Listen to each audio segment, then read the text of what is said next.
Kisama Mutombo, deuxième en direct du Festival international panafricain de Ngueror à Conakry, la 8e édition Paix, Sécurité et Unité en Afrique. Vous êtes dans votre émission panafricain Yena Wagnon fait et nous recevons sur ce plateau du FUPON la délégation malienne conduite par l'ambassadeur de cette édition, le camarade Samaké. Bonjour camarades. Bonjour camarades. Donc merci d'être avec nous sur ce plateau. Voilà, nous parlons de paix, sécurité et unité en Afrique. Ce n'est pas la première participation du Mali au FIPON. Voilà, donc qu'est-ce qui a, on va dire, remotivé la délégation représentant la terre africaine du Mali à répondre présent au FIPON?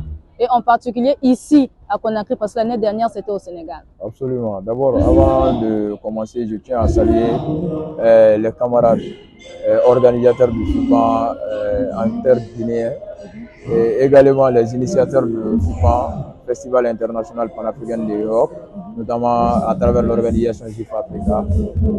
La motivation était là depuis longtemps parce que la jeunesse africaine du Mali a compris l'enjeu auquel on se fait face actuellement. On a compris que seul le fédéralisme, l'unité africaine peut nous conduire à une vie meilleure. Donc c'est dans cette optique que nous avons décidé de nous mettre au même rang comme nos aïeux ont fait dans les années passées. Donc donner nos mains aux différents camarades panafricains pour se battre et chercher l'unité africaine. Et c'est pourquoi nous sommes là aujourd'hui.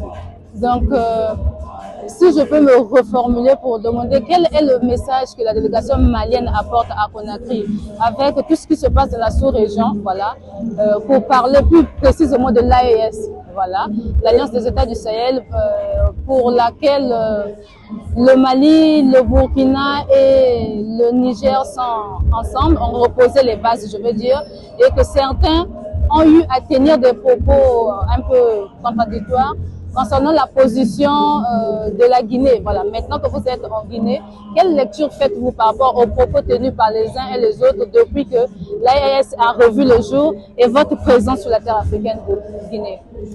D'abord, nous devrons d'abord saluer les trois autorités de ces trois pays, notamment à travers le Mali, le Niger et le Burkina Faso. Pour cette initiative de l'AIS.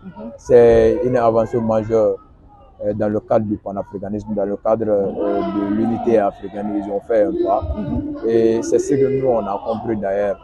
Et ceux-là qui sont en train de faire divertir le peuple africain, et je dirais tout simplement qu'ils n'ont pas compris l'enjeu auquel on se fait face actuellement.